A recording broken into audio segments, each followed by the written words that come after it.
We're going to take the North and never give it back. So that's a good pick. You get the corner. I got to go bold, right? I got to go bold for this. Yeah, she's got some nice. Welcome back to the Unbearable Sports Podcast. I'm your host, Brad. What is going on, everybody? We are live. It has been months. Honestly, it's been since Ben Johnson has been a Chicago Bears head coach, since we have been live. What is going on? Make sure to hit that like and subscribe button out there. Make sure to comment whatever your favorite Bears player is. What is going on, everybody? So I see Shy Drax out there, J2K, Keith, what is good? Bear down, everybody. Hope everybody's doing well. But yeah, like I said, this is our first time going live in quite some time. So with the off season, it's always good to just kind of get that short term content out there. So with this, we have a lot to go through because I was hoping to get the combine stuff out yesterday. That didn't happen. So we have a jam-packed show. We got some roster news, and then also I want to break down every single day of the combine and talk about some of the winners and some of the losers, and not just the basic ones, right? I feel everyone just says the same couple people. We have around 30 people we're going to be going through and just kind of talking a little bit about, because that's what we do on this show. We're going to keep you covered with all the different people you got to know about. Also, what's good? We got Victor out there. We got Joe out there. We got Taco Man out there. Let's break this down. But first, we have to say so long, potentially so long. It's not official that he is officially gone, but Jack Sanborn was going to be a restricted free agent. One of our favorites, Jack Sanborn. The news broke that the Bears are not going to put out one of those tenors on him. So really, they did not put an offer down on him. So because of that, now he's going to be a unrestricted free agent. And the reason why this is basically goodbye to him is because if they wanted him back, they could have put the minimum tenor on him, where it's basically like $1 million, very cheap, very, very reasonable, but they didn't do that. So that's where it seems like goodbye. Looks like Jack Sanborn no longer going to be a Chicago Bear. So this is heartbreaking. This is heartbreaking. Yeah, Shy Jackson, what happened? Yeah, it looks like he's official. It looks like he's going to be gone. Looks like he's not going to be out there. One of the news things that just kind of slid down there. So my piece, though, they probably want a certain type of linebacker. Jack's not going to be that. Also, as much as it hurts me to say this, Jack Sanborn did take a step back last year. First 2 years looked really good. Third year looked a little slower with it, but I don't know. I like the idea that you should have just brought him back just because he was a solid linebacker, and at a minimum, he at least could play some special teams. But clearly, Dennis Allen doesn't seem like he wants his own linebackers out there. So Sanborn, not out there. So RIP, so to speak, for Jack Sanborn, one of the greats. Let's go over to Jonah Jackson. So I have the question out there, the poll question out to you, the people. How would you grade this trade for Jonah Jackson? So today, what we ended up seeing is that the Bears trade for Jonah Jackson, the guard from the Rams, guard/center, but really he's a guard. The Bears end up trading for him, a 6th-round pick for him. And how does everybody feel about this? Because to me, my impression is Jonah Jackson is a solid guard. He is like just solid guard. What I like about it is I like that Ben Johnson knows who this guy is. So this really does feel like Ben Johnson saying, hey, if Jonah Jackson's available, like we kind of knew he was going to be, can we just get him? Can we bring him in? So the Bears trade that 6th-round pick, that was basically the Justin Fields pick, and end up picking him up. Now, a little bit about him, his PFF grade last season, 67.6, but the years before that, 61, 66, 69, and then 57, which was his rookie year. And when you look overall at his grades, his pass blocking grade is always around 60 or less than 60. Actually, only 1 year of it being above 60. Everything else below 60, he's really more of that run blocker. His best grades always in the run blocking, where it was 68, 60, 70, 76, and 61. Also, you look at the PFF grades because here's the thing. PFF numbers are going to be different than a lot of the other numbers that are out there because I like the way that they track sacks more, where is this truly your fault? While they don't really do a lot of the half sacks, who's the person that actually kind of caused the sack? And right now, in about 5 seasons, he has let up 11 sacks, 5 in his rookie year, 4 his second year, then 0, then 2, then 0. So this is the thing that when I look at this as a whole, my whole take on this is this isn't a bad move, right? I don't think that this is a bad move, but I'm not celebrating this. I'm not celebrating this as an amazing move or anything like that, because the biggest negative for me is his contract that's coming over. Now, this is still something that's up for debate among, SpotRack and also overthecap.com. SpotRack has him out there as 17.5 as a cap hit. But then at overthecap.com, he's out there as an $11.83 million cap hit. And it's seeming like more and more and more, he's going to be around that 11.8. But still, he's not this amazing guard. That's the only thing that I don't necessarily love. So that's where, if I had to give it a grade, I know for y'all, I have it as A, B, C, and D. I'd give it like a C+, but because Ben Johnson is on it, I would say B- because he knows the player, right? It's something that I think is just it's just an okay move.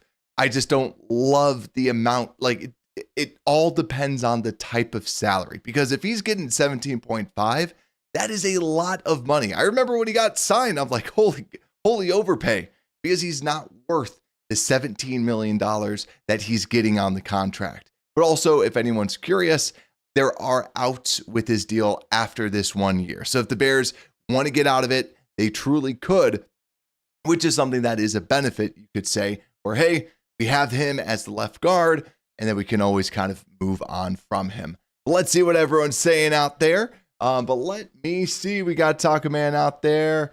Yeah. And then Broski, what's good, my friend? He's saying it's just like trading a 5th round pick for Bates last season. Waste of time and money. And then Victor's saying if he's healthy, then it might be great for the Bears. Yeah. And Shy Drax, saying you can cut him next year. Yeah, that's the thing. I want to see officially what those cap numbers are. Officially, because even when it's at that 11 million, it's and then Muck saying he completely disagrees. He's a quality starting guard who's still young. He gives it a B. So yeah, I think this is where it's just kind of all over the place with it. But I think at its core, you have a good player. I think that he's just solid. Now, the big thing is going to be what ends up happening at center. And also another piece I want to talk about Jonah Jackson a little bit too, is that in college, majority of his snaps were actually at left guard before he transferred over to Ohio State, where he played exclusively at right, or he played right guard originally, and he shifted over to the left guard side. So really, he's going to be that left guard. But also too, the other thing that I kind of find a little funny, you could say comedic, depending on your sense of humor, is actually, quite frankly, it was just more so cringy, was the Bears wished Tevin Jenkins happy birthday today. And then they proceed to trade for a left guard on Tevin Jenkins' birthday. And Tevin Jenkins even he tweeted out a little a little dog face, type of deal, even before this whole thing ends up happening. So Jonah Jackson, that was my whole thing, is I just think it's solid. I just think it's okay. You're getting a player. They identified him. They want to bring him in. And this is how I always felt. You could go back to any time that I previewed a Lions show. I always felt like Jonah Jackson was just a solid player. He's just there. He's just a guard type of deal. So yet again, you just don't want this offensive line to suck. That's the biggest piece. So what are we going to do at center? And then we still need another guard at a minimum. So that's the feeling with it overall. Let's keep on going. But yeah, that's the main thing I wanted to talk about with Jonah Jackson, because now it goes into free agency next week. you need a center, period, right? Like that is the biggest thing. And we even hear Ben Johnson talking about this. This was on Pardon My Take, just talking about how important this center position is. And please, Ryan Poles, like, I know Broski brought up Ryan Bates. Please don't do the same thing that you did with Ryan Bates when you traded for a guard and then said, this guy I want to have as my starting center. Jonah Jackson is not a center. He only played center in a pinch, right? He's a guard. Let him play guard. Let Ryan Bates be a guard, right? Let the guards be guards. Get a center. We need a center that understands how to play center and understands the offensive line, that can command the offensive line. So keep Jonah Jackson at the guard position. So we'll see. And also, Taco Man, I totally forgot the great Bill Murray. Yes, the great Bill Murray. Hopefully he's out there too, but we'll see.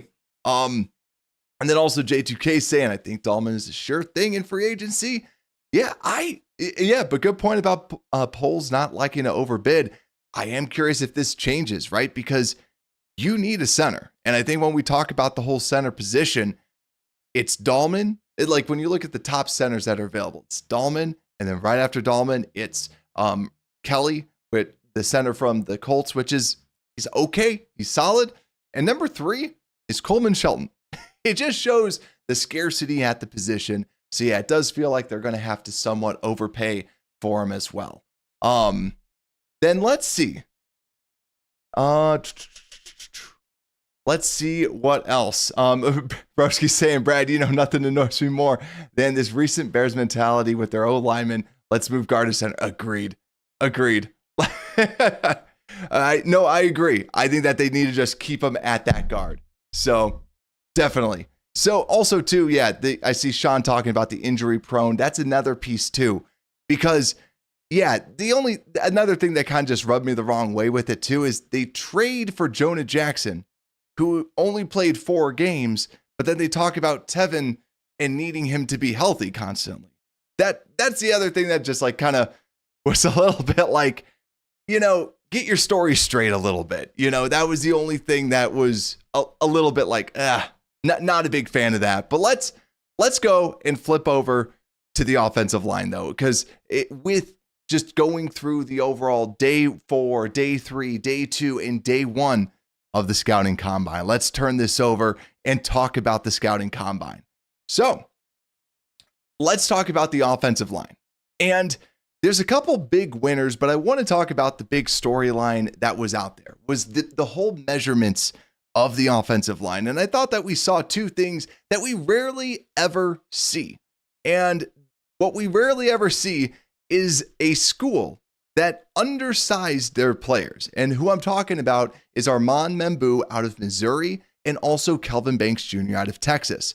Kelvin Banks was listed at 6'4", from the University of Texas. And Membu was listed from Missouri at 6'3". Membu measures in at 6'4", and Kelvin Banks Jr. measures in at 6'5". Very, very different, like you're talking 6'3", you're like, there's no way that this person could potentially play the tackle position. And then you have Kelvin Banks Jr. too, measuring at 6'5". Not terrible at all. But then when we talk about the arm length that it comes in at, we have Kelvin Banks Jr. measuring in at 33.5-inch arms, and same thing with Armand Membu. Now, 33.5-inch arms is not amazing. I actually forgot to actually pull up these stats. I'm going to grab these real quick because I did a little bit of research about first-round offensive tackles that had arm length at that 33.5-inch arm length. And let me just pull this up real quick. So, some of the other offensive tackles that were drafted in the first round, right? How does Membu's arm length and also Kelvin Banks Jr.'s arm length match up? So the people that had the exact same arm length were Andre Dillard, Michael Orr, and Isaiah Wynn. Not great company right there. But then when you keep on going down the list, shorter and shorter arms, you have Jake Matthews, Penei Sewell, Riley Reif, Brian Balaga, Jordan Gross, Talise Fuanga, Rashawn Slater. All those pretty darn good. 33.5, it's not terrible. It's not a death note. It's not you are an absolute guard. So it is at least nice to see Kelvin Banks Jr. and also Armand Membou measure in at, they're not amazing arm lengths, but they're still okay, right? They can at least potentially be in the same conversation of being at that tackle spot, because length is very, very important because you are out on a lot of islands. And that leads me over to the next thing that is going on. And that is Will Campbell. Measures in at 32.63 inch arms. Now, where does this rank? If you go to any tackle that was drafted in the first round that had less than 33 inch arms since 2003, like all these numbers, it's since 2003. You have Jordan Morgan, who was drafted by the Packers last season out of Arizona. Not too bad. Then you have Caleb McGarry. Not too bad. And then you have Sam Baker. Not too bad out of USC. But the only player, all those have technically longer arms than Will Campbell. There's only one player that had shorter arms than Will Campbell that has been drafted in the first round to play tackle. And that is Peter Skoronski, who is now playing the guard position. It just kind of shows how small of arms Will Campbell does in fact have. It is a concern. It is definitely a concern. But when you look at it, he did test amazingly. So that's where the whole talks about Will Campbell. You see somebody who's around 319, measured in at 319. I thought he measured in at 320, but that's what the RAS score has. Ran a sub 540 time, and then Armand Membou at 332 running a 4.940 time. And Kelvin Banks, I thought that Kelvin Banks had a solid performance. I expected a little bit more athleticism out of him, but that's why you're seeing Membou being the big person everybody's talking about. He's got a 9.89 RAS score. Only non-green, non-elite number was just his height. Just Membou, crazy stats, and same thing with Campbell. Will Campbell, just very, very physically gifted. But this is where I could just go back to Will Campbell. My biggest comp for him, even before all of this, was Robert Gallery. And you look at this, Robert Gallery tested like a freak at the combine. What happened to Robert Gallery? Comes in with short arms. Actually, I think it might be, they're very, very, very close to Will Campbell. Robert Gallery, bad tackle, good guard. So something to at least bring up. That is one of the biggest things out there. So let's see what else is out there inside of the chat. What we got going on. Muck saying Spidey senses are telling him they're going to take Genty. That's another thing I want to bring up because I'm actually there with you. Not saying that I want them to draft a running back, but part of me, the way that Ben Johnson talks about running backs and the importance of having a running back that is a difference maker, it's a chance. It is definitely a chance. I think if he's available, personally, my thing is I think that the Bears are going to go offensive line or Ashton Genty. And that's not me saying I would do that. That's me just like what Muck's saying. That's kind of, my Spidey sense too. It feels like the Bears like having that Ben Johnson wants to have a running back that can make a difference. And I think that's what they're going to do, or that's what they would do if he's there. Now, the thing that I hate about that is this is a very deep running back class. Very, very deep. Last year, not so much, but you still had people like a Bucky Irving going off and playing really well. It's kind of the whole thing about a running back. That's why wait till later on. But that's I think the big thing that like I could see them doing it. I really could see them doing it. But let's see what else is out there. But let's see. Yeah, Bears Bones saying big boy early, running back later. Yeah, there's a lot of big ones out there later on for sure. But let's continue talking a little bit about the offensive line because this is another thing. And I think I saw Broski out there saying this because the whole thing with Membou. Now I feel like Bears Twitter is going crazy about Membou. This is a right tackle.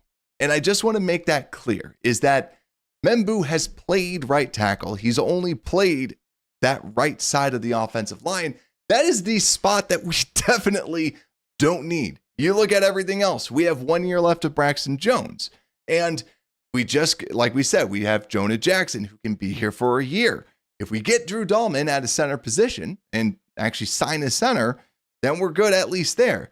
But that is something that is one of the negatives with Membou, is that he is a right tackle. And if you get him, he'd probably have to be a right guard.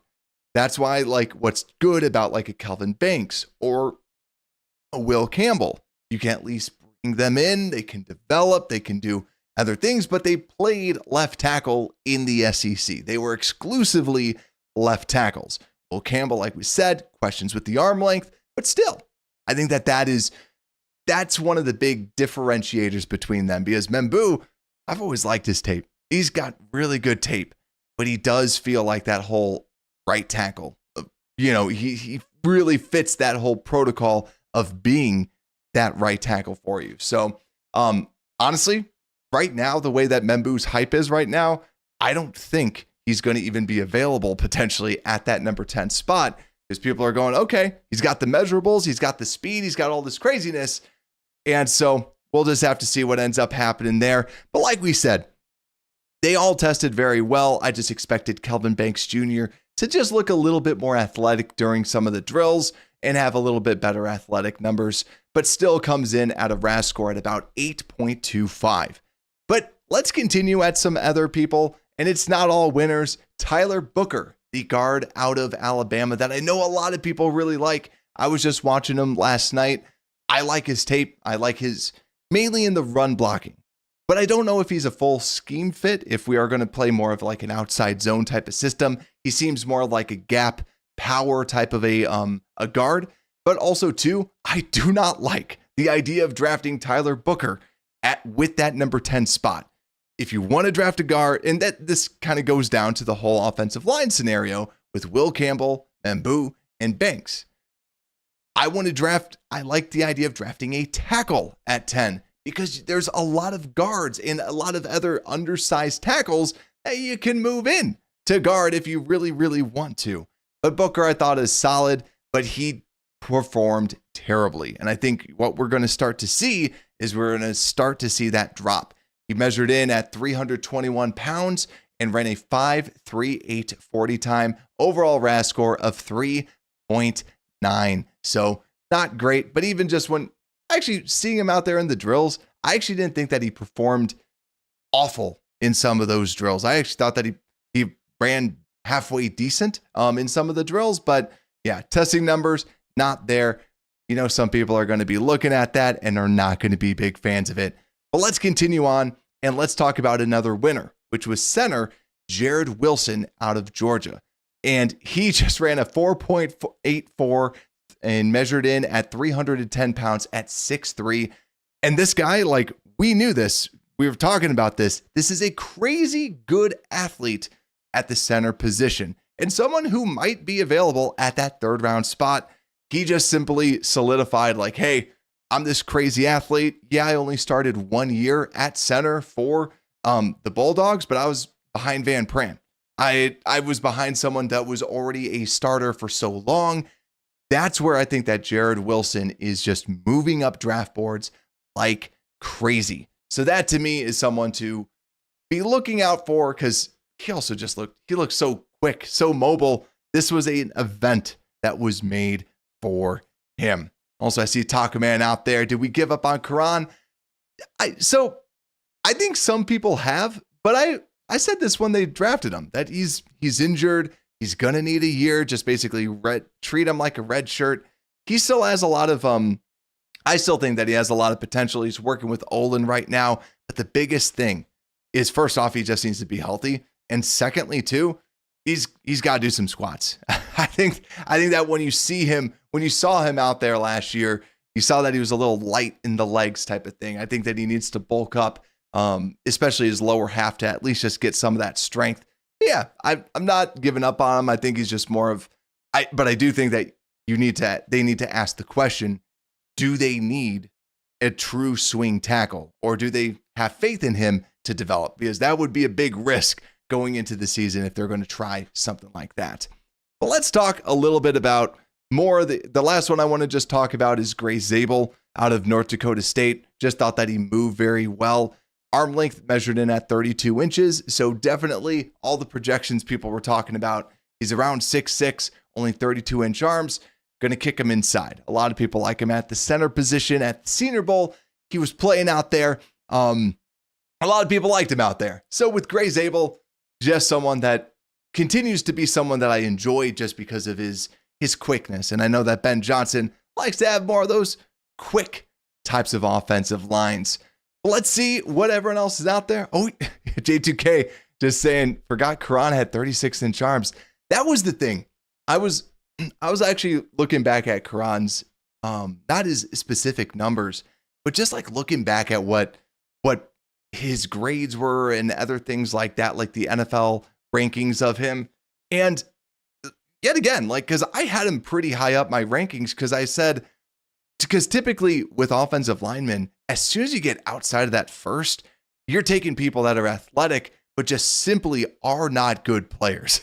Like, they just simply give up so many sacks. And Karan, to me, has the potential, and also did very well in the college game, but was coming off of a broken leg.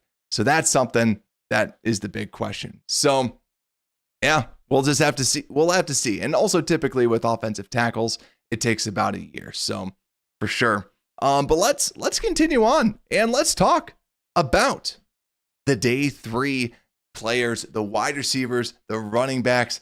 I know that this is something that a lot of people are looking out for. And if you're out there on YouTube right now, just a friendly reminder, hit the like button, subscribe out there. Just to tell your friends about this show too. We're going to be breaking down free agency coming on up. Probably next couple episodes, we'll probably turn the page from the draft combine, from the draft over to free agency as we get you all prepped up. But let's talk about wide receivers and running backs. So I'm curious, who are some of your big winners from day 3 with the wide receivers and running backs? Because to me, someone who I really like, someone that we called out beforehand, Jaden Higgins, wide receiver out of Iowa State. And this was someone measures in as an actual 6'4", very tall player. All the comps for Nico Collins were going crazy. Ran a 4.47 40 time. This guy can fly. And when I was watching him out there, I kept thinking, why couldn't this guy actually be a first rounder? Because I know when I was previewing him, I was like, this guy just doesn't have like these elite traits. And then as you're watching him, you're just like, you would take Nico Collins in the first round. And this guy, everything he's doing is similar to what Nico Collins did and is doing with the Texans, where you have a big body wide receiver, 6'4", 214, 39-inch vertical, 10-foot broad jump, 4.47 like we talked about, moves well. He was someone in the Senior Bowl people could just lob it up to. Jaden Higgins, great combine. Someone to look out if you want to have someone on the outside. Probably going to be in the second round.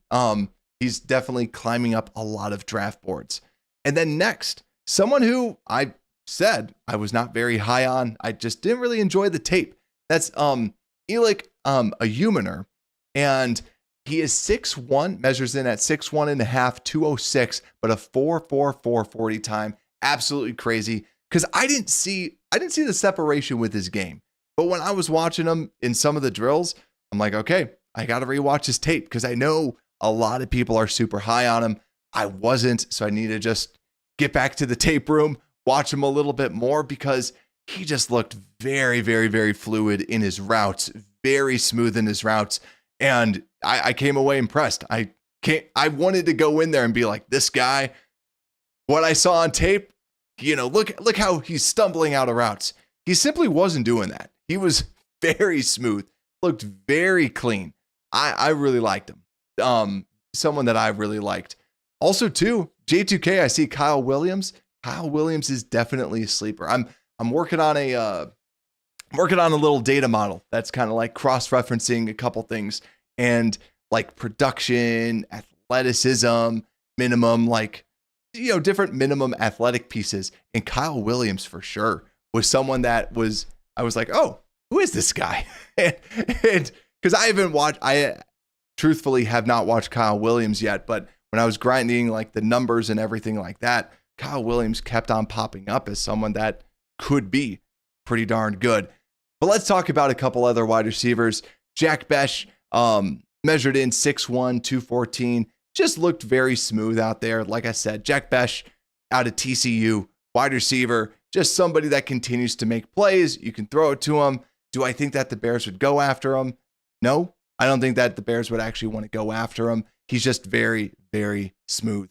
Next player too, Jalen Noel out of Iowa State, measured in at 5'10", 194, but just elite grades all around from the RAS score, 9.71, 4.39 40 time.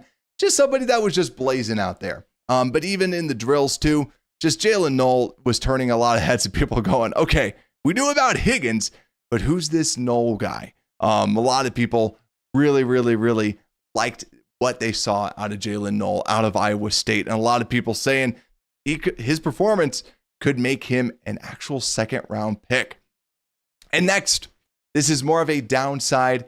Tez Johnson, wide receiver out of Oregon, measures in just a hair underneath 5'10" at 154, runs a 4.51 40 time. Absolutely terrible, but it's his quickness. Elite grades in agility, one of the better shuttles and 3 cones, a 37-inch vertical. So his explosive agility is there, but just never seemed like he was hitting the top speed. So just a little negative when it came down to Tez Johnson. And heck, even when you look at like Isaiah Bond, someone that was bragging that he was going to run a 4.20, ends up running a 4.4. So that was another like kind of disappointing. Those smaller wide receivers, the explosive wide receivers, weren't really explosive, weren't really fast, even though that on tape, like Isaiah Bond ended up hitting over 24 miles an hour when he ran the 40. Just didn't, it wasn't great from his perspective. So let's see what else is out there too. Also, Broski saying, don't be surprised if Ben drafts either Tyler Warren or Marion Hampton at 10. I'm not saying that's what I would do, but it's not far-fetched. Marion Hampton is getting a lot of hype. That's the running back out of North Carolina. Very good. A very good running back. He's got the prototypical size. So, and that would definitely give them that whole thunder and lightning type of piece. But yeah, J2K saying also Tez is like mini Lad McConkey out there. Yeah, he's quick. He's quick, but man, 154, that is tiny. That is tiny. But also a couple other wide receivers. And there's more people that I want to just kind of shout out. Matthew Golden out of Texas, wide receiver, ran a 4.29 40. Just as soon as he ran that, it shut up a lot of people because Golden has always been a back of the first round. And it's always been him versus Bond. And really, Golden is a better true wide receiver. And just showing that he's got a 4.29 speed, even though he didn't really show that on tape, very good from his perspective. Another person that I really liked, not because of the numbers, was Jimmy Horn Jr. I don't know if anyone else saw him out of Colorado. Wide receiver, looks to be more of a slot-only type of player. But man, he just moved very, very smooth in his routes. Same thing with Xavier Restrepo out of Miami. Both of those players, I think that there's someone like, especially Jimmy Horn Jr., someone you can get day 3 as just someone that, hey, can we put him into that slot position? I really liked what I saw out of him in, yet again, just the drills. Like we're talking drills here for this. And another piece too, I forgot to mention this with some of the offensive line. Other people I wanted to call out, Josh Connerly out of Oregon, kind of goes into this whole thing. Him and Simmons from Ohio State were kind of seen as the true tackle prospects. And both of them measured slightly undersized than what I think people were expecting. Slightly smaller arms, slightly smaller overall, where they're not like the true 35-inch arms, 6'6", and stuff like that. They all kind of measured very similarly to Membu and Kelvin Banks Jr. But still, Connerly moved decent. He just didn't seem built, right? And that's what you see out of like the late first round tackles that go into the second round. Connerly just didn't seem that built when you're looking at him. Other people that I really liked, Eli Cox out of Kentucky, thought he moved phenomenally well in a lot of these drills. And also Josh Gray out of Oregon State, really turned my head. And then the other player too, Jake Majors out of Texas, center. he is someone that when I was just watching him as well, I thought he moved very well. One of my critiques with him is that like he is smaller, but I really liked his just movement skills with some of the drills, because on tape, I didn't really see that too much of that. But my biggest critique on him, he measured in very, very short arms. I was watching it with Johnny PayPal, my former co-host, and we're talking about it. I'm like, I don't think he can put his hands in his pockets when he's standing up. Like if he has to get his phone, he really does have to dig sideways. Like he had some tiny, tiny arms. But hey, at center, not that big of a deal compared to tackle for sure. So let's keep on going a little bit more. And also let's see what's out there too. Taco Man saying, what happened to Tyler Scott? Yeah, I still feel like Tyler Scott still doesn't get it. Cause yeah, I agree with Broski. I think that he's truly, when we're looking at it, he just looks like he's still not understanding the wide receiver position. I think Ben Johnson could definitely help, because to be like, hey, let's give you some easy stuff, but he just does a lot of body catches and other things like that. So yeah. and another thing, it's Oregon. I'm sorry, Drex. I always mess that up. Oregon. Sorry about that. I always mess that up, but yeah.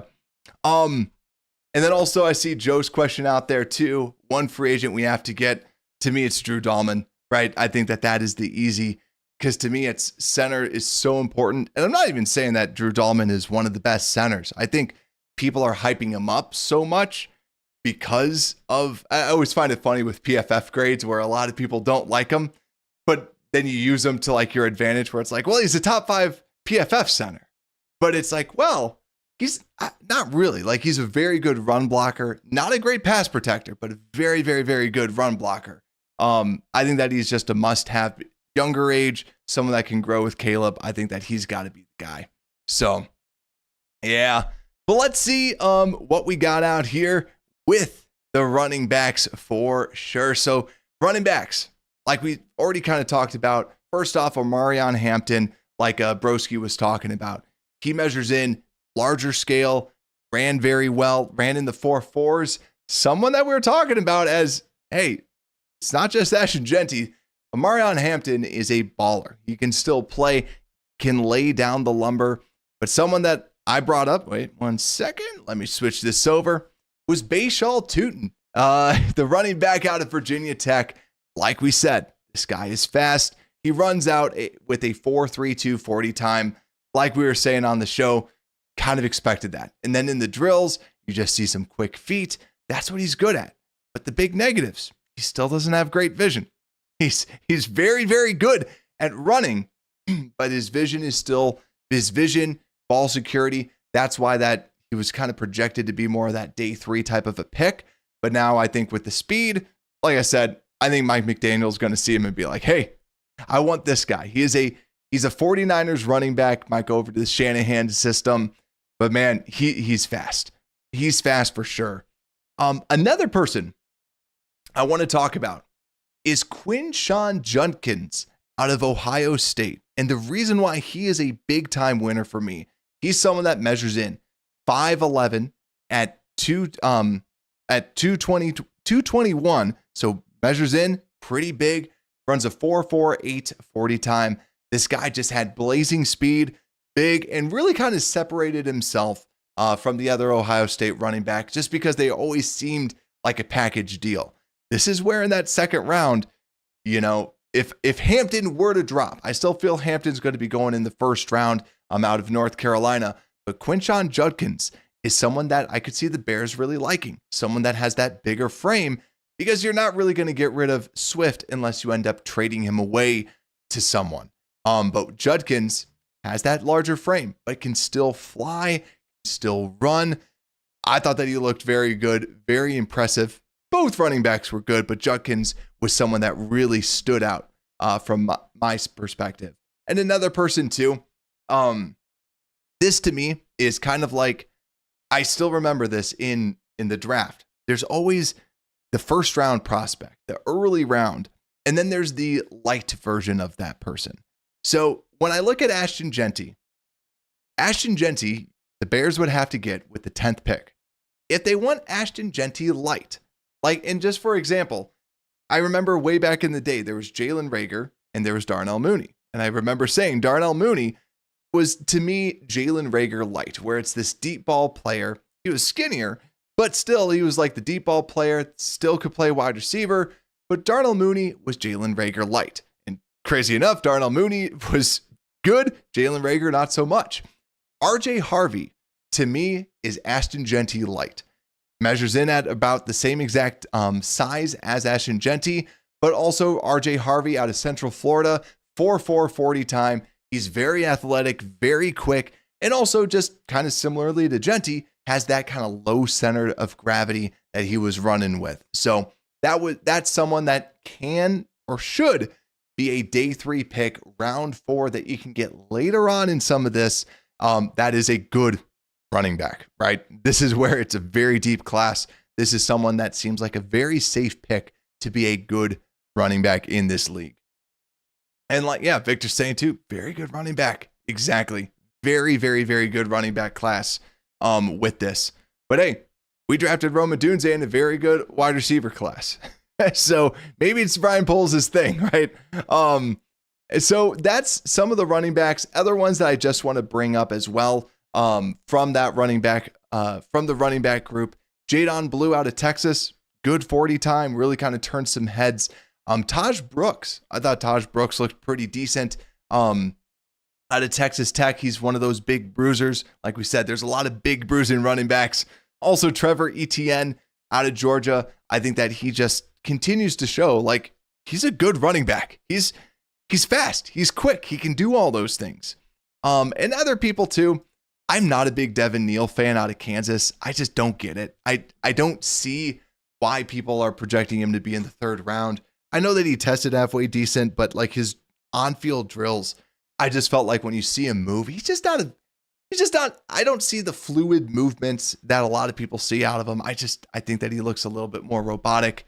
But another person too, that I see a lot of people have him as a loser of the combine, which is Caleb Johnson. I see him out there a little bit. Caleb Johnson, it was a little slow because I think a lot of people were saying he's going to run in less than the 4.5. He's going to be low 4.5s or something.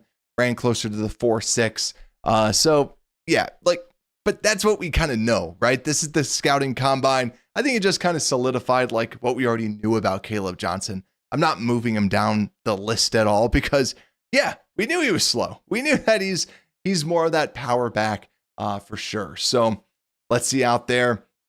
Broski saying Tootin 9 fumbles last season. Yeah, he fumbles a lot. He also can't catch or block. Yeah, like I said, he's a straight 49ers running back. He's a 49ers running back for sure. But let's see other things that are out there. Let's go over to tight ends. So let's go over to day 2. So I want to talk about tight ends and defensive backs. This one will be a little bit shorter, and we'll wrap up with defensive line, and then we'll be all good. So let's talk about tight ends and defensive backs. And number 1, this person impressed me like crazy, and that's Terrence Ferguson, the tight end out of Oregon. 9.8 RAS score, but measured in at 6'5", 247, which is a little light, and ran a 4.63 40 time, which is phenomenal for a tight end. And when you just see him in the drills, he just stood out to me. This is someone that is projected to go in the 3rd round. This guy just is very, very, very good. I think that he might be the guy that people look back and go, how did he last until the 4th? How did he last until the 3rd?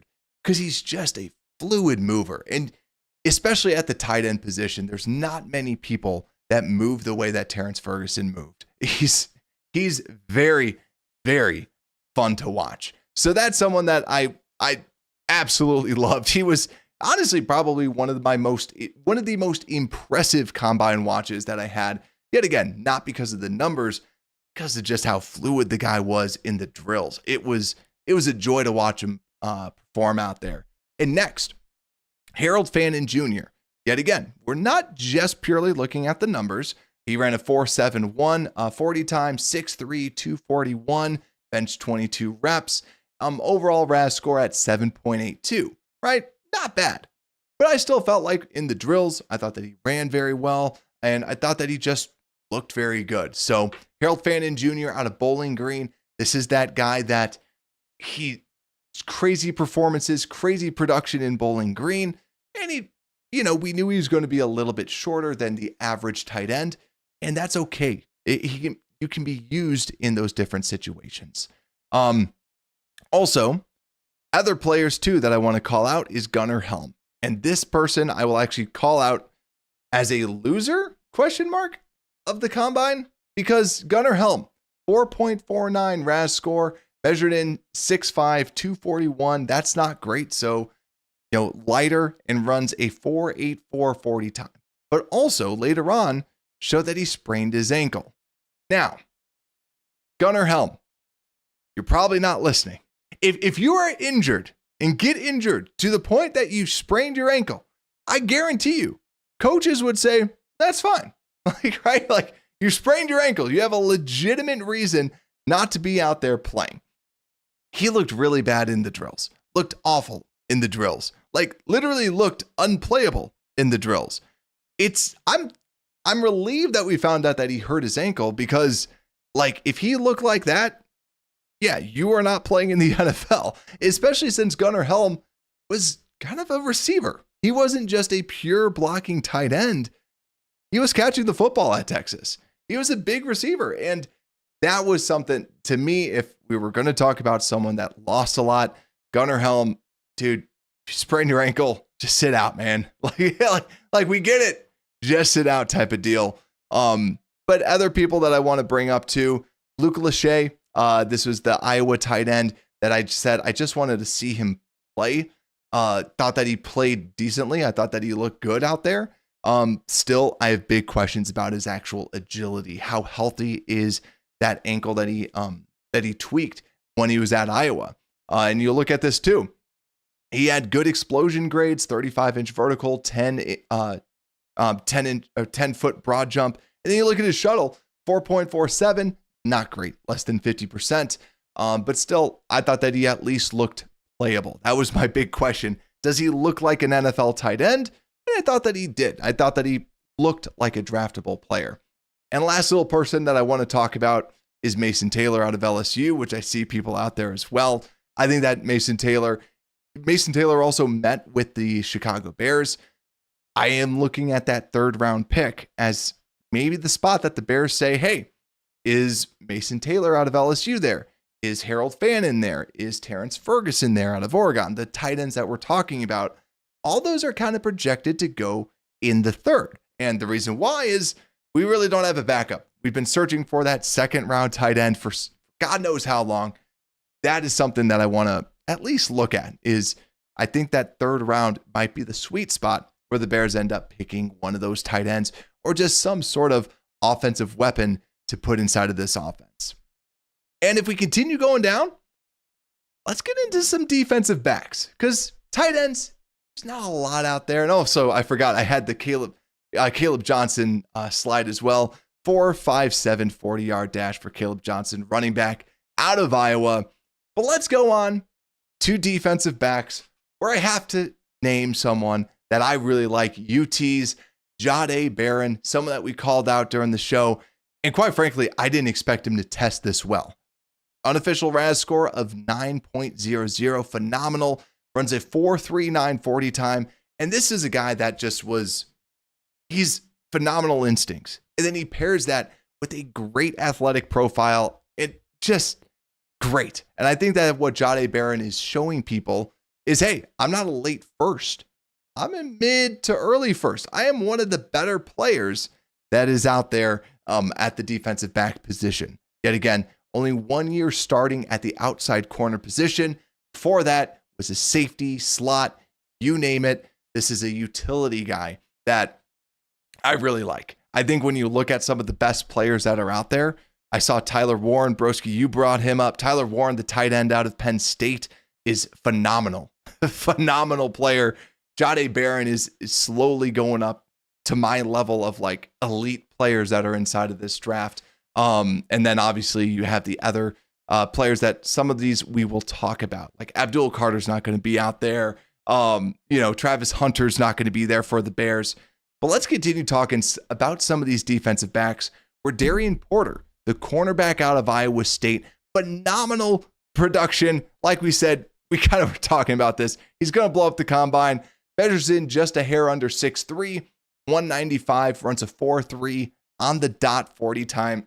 And this guy, elite agility grade, great explosion grade, elite speed, great size. This guy is he's a wide receiver playing corner. Now, I didn't like him in the drills, though. That's the only thing that I will say is my biggest thing was I wanted to see how fluid he moved. I didn't feel like he moved fluid. I still felt like it looks like a wide receiver being asked to play cornerback. Not in the whole Travis Hunter realm, but the true wide receiver playing corner. I think that he's got a lot to learn.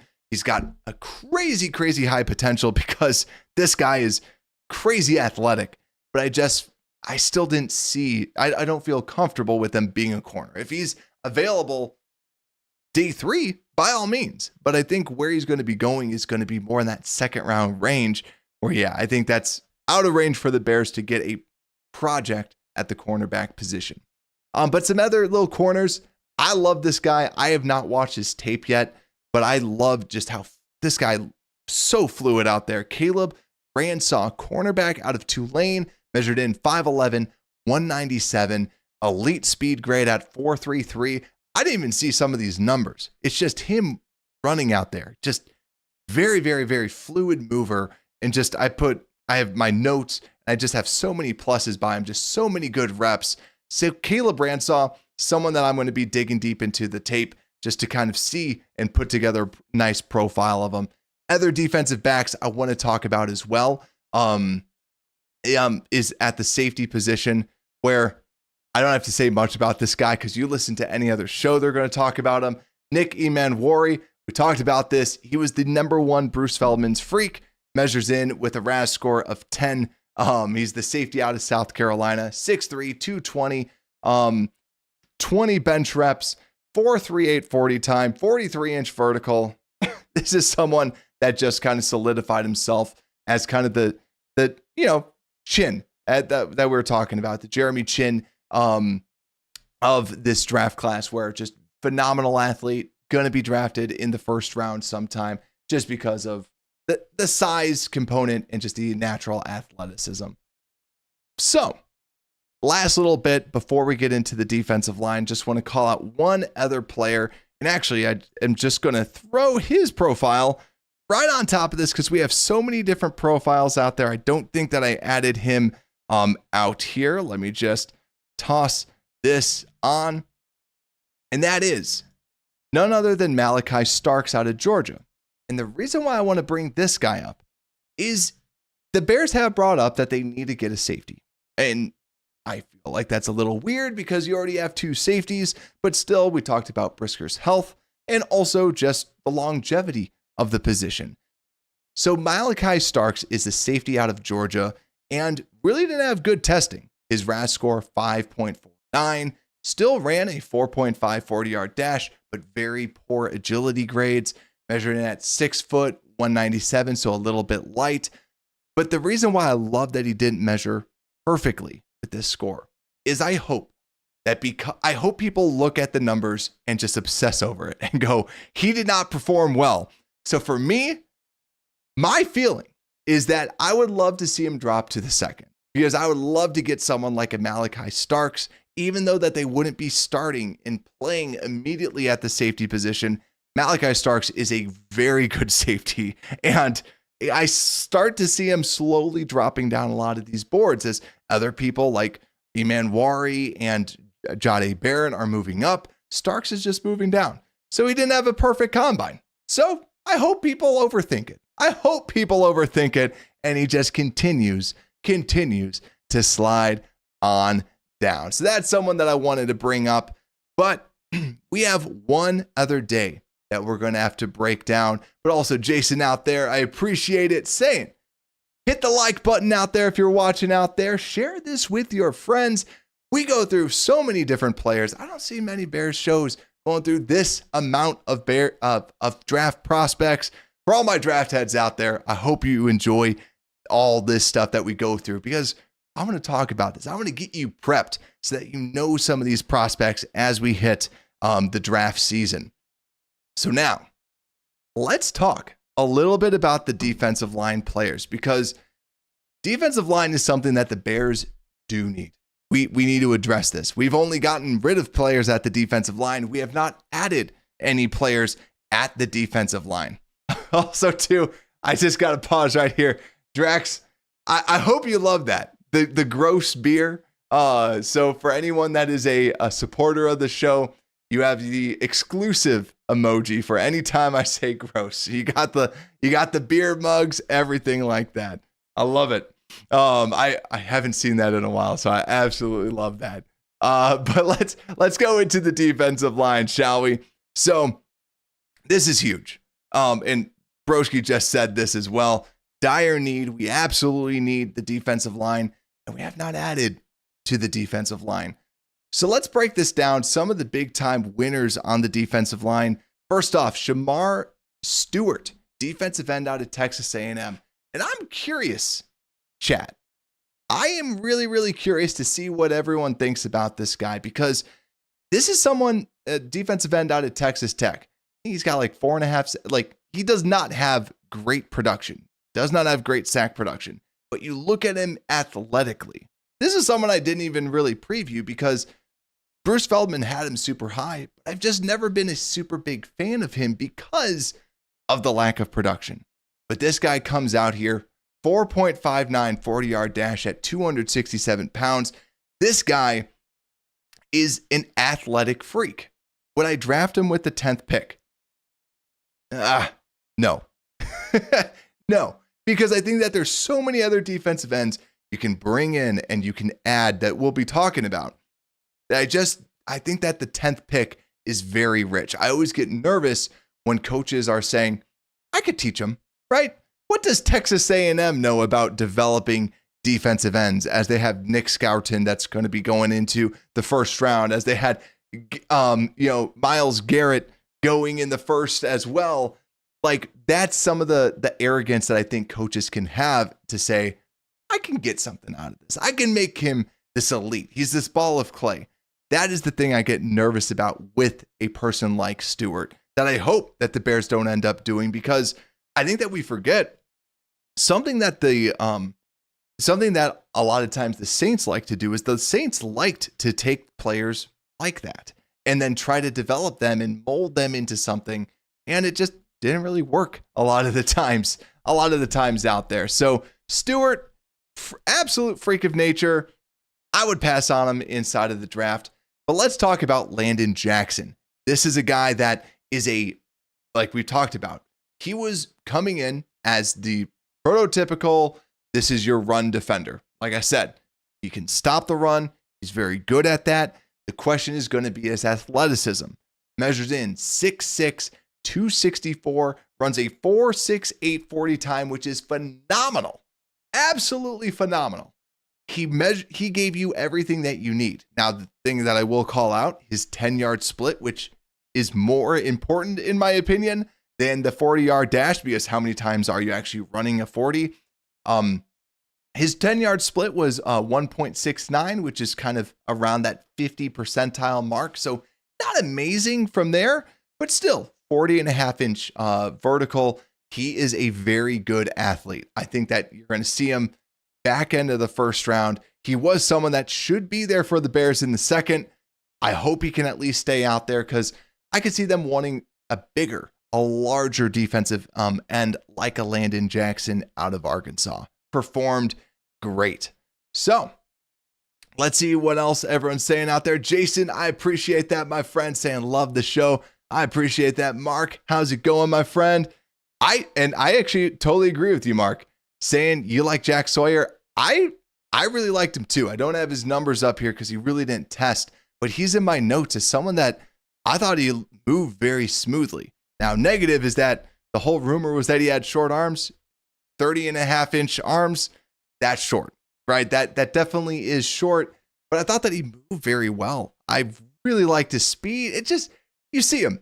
The guy just knows how to play football. In all the drills, he just looks like he knows what he's doing out there, while others are just so clumsy. Jack is just like, he's good, right? He's going to be good. He's going to be a football player for 10 plus years.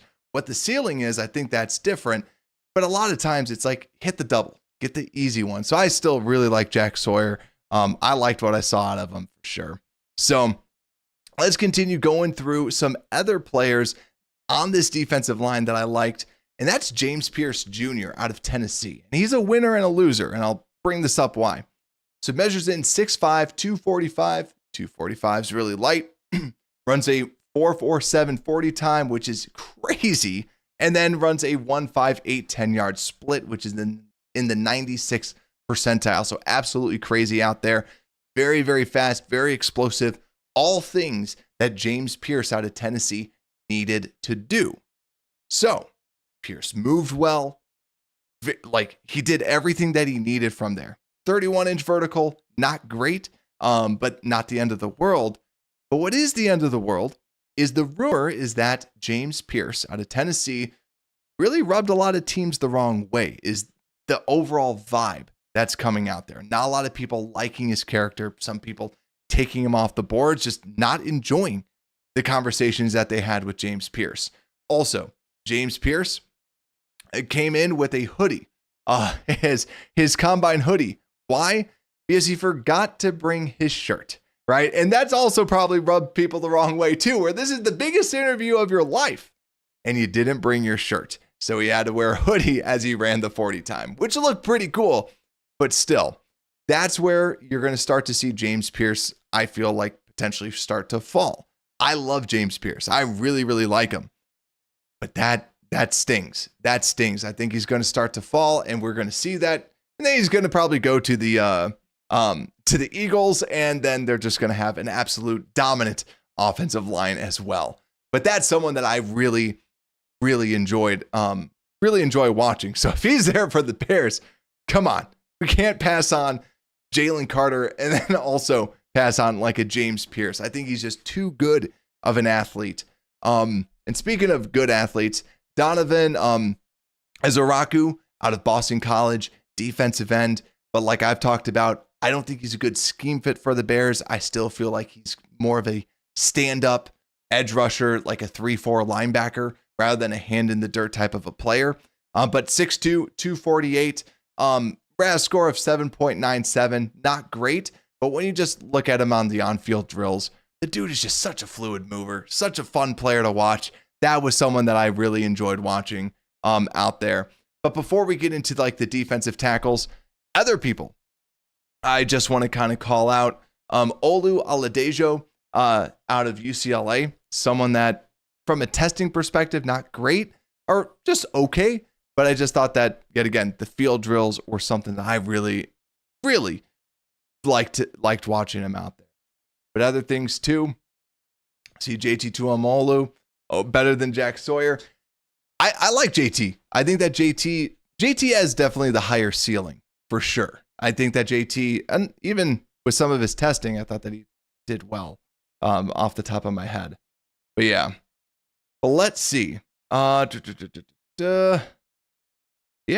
but yeah, so good things all around from the defensive ends. Let's kind of wrap things up. We've been going hard at this for over an hour. Hey, I owed this to y'all because I haven't released an episode in quite some time. So an hour live episode, going an hour plus. Let's wrap things up with defensive tackle, shall we? Let's get into this. We got Darius Alexander, defensive tackle out of Toledo, 9.2 RAS score, 6'3", 305, 28 reps, and a 4.95 40 time. Crazy good. Just very athletic player.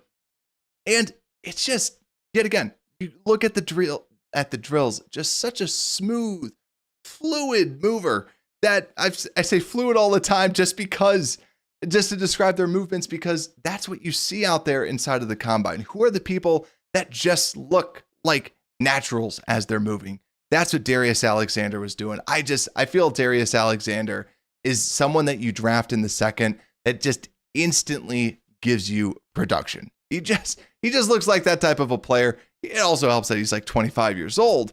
But really, I thought performed well. The other thing too is, let's see. We also have Derek Harmon as well out of Oregon. Oregon. Did I say that right? Did I say that right? Drax. But yeah, so let's see. Then also too, the other pieces as well. 6'4", 313, 495 40-yard dash. See, Oregon. I'm working on it. I'm working on it for sure. Oregon. But then also, yeah, just yet again in the drills, look good. Just good player. Derek Harmon, good, solid defensive tackle that for some reason, like a lot of these players that we're talking about, they're at that fringe of the second round. With the Bears having early second round picks, that's typically when you see the first rounders all of a sudden like, hey, this person was supposed to be a first rounder hanging around. You could start to see some of these good defensive tackles hanging around there. Another person I liked was Tyleik Williams. I don't have the exact measurements up right now out of Ohio State, but someone, yet again, more that nose tackle build that I really liked. Just, yet again, good mover. For someone that is a nose tackle at 330, the guy just moved phenomenally well. Someone that should be in that second round range, because God doesn't make many 330 people that can move like Tyleik Williams. But other people that I want to just bring up as kind of losers, if we will. Deion Walker out of Kentucky, 6'7", 331, did not move like Tyleik Williams. Just very upright. Lots and lots of concerns about just how big of a mover is he, right? At the next level, he can't just use his strength because people are bigger, people are stronger, people can stop him. It just did not look good. And next, this is the one to watch out for, because Mason Graham, defensive tackle out of Michigan. He comes in shorter and skinnier than I think a lot of people were expecting. 6'3", 296, less than the 50th percentile, and 24 bench reps. And really, when people saw this, they go, okay, if I'm going to use a top 10 pick on someone, I don't want someone that is kind of middling inside of that 50th percentile from athletic numbers. There's a lot of GMs that look at the athletic numbers and say, if you do not meet this threshold, we will not draft you. Period. You are off our board. So now there's more talks of Mason Graham, defensive tackle out of Michigan, someone who has been one of the best D tackles at the position for multiple years. And potential that he might be able to drop. If he drops to number 10, sprint up the card, run up, and call him in. I don't care what your offensive line looks like, right?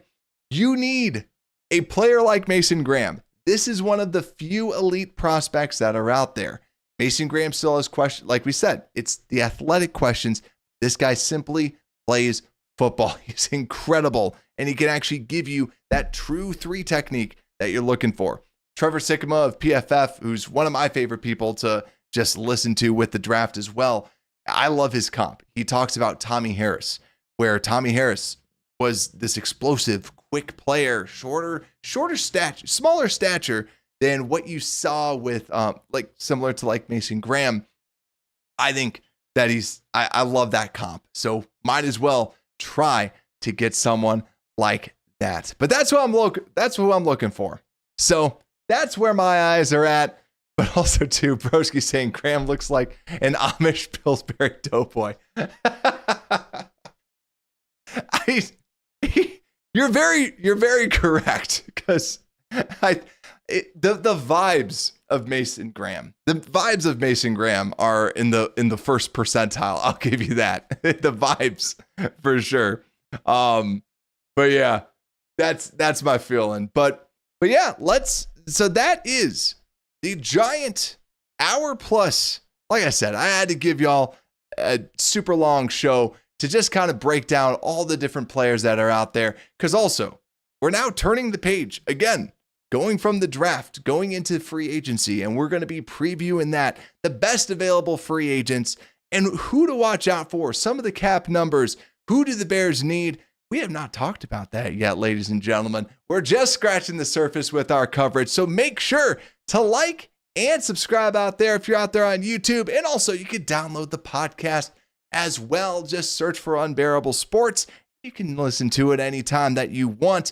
Makes these hour-long shows a little bit easier when you can just simply listen to it. But thank you all so much for the support. It's awesome seeing all of y'all out there inside of the chat. I missed you all so much. So I got to plan another live show out there as well. So make sure to stay tuned, hit that notification bell. And with that, have a great night. Unbearable Sports Podcast. We are out.